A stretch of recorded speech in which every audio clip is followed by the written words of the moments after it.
В 20-х годах при образовании Горской АССР, когда стало очевидным стремление кумыков воссоединиться с Дагестаном, а чеченцев-акинцев с Чеченией, встал вопрос о судьбе Хасавюртовского округа, входившего до революции в состав Терской области. Возникла проблема раздела округа между двумя автономиями – Дагестанской и Горской.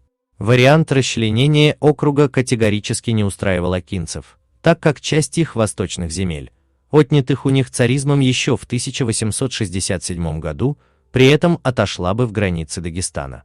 В результате съезд акинцев, не приняв определенного решения по вопросу о присоединении к Горской республике или к Дагестану, ограничился требованием в любом случае сохранить Хасавюртовский округ в качестве отдельной административной единицы.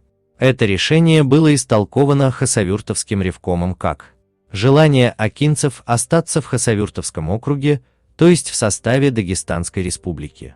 Такую трактовку фактически поддержал и командующий Кавказской трудовой армией Всмуромцев, возглавлявший комиссию по установлению границ между Дагестаном и Горской республикой.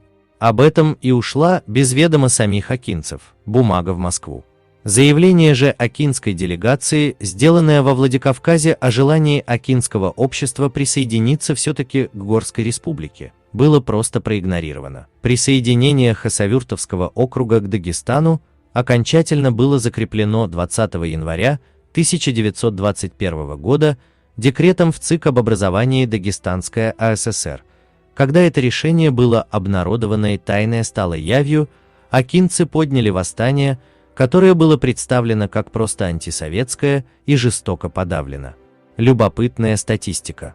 Согласно переписи населения 1926 года, на территории Хасавюртовского района проживало около 17 тысяч чеченцев-акинцев, 16 тысяч кумыков, а также 761 аварец. Вдобавок к этому, в Бабаюртовском районе дополнительно насчитывалось более 3000 чеченцев, причем они жили компактно в 18 практически мононациональных по составу селах.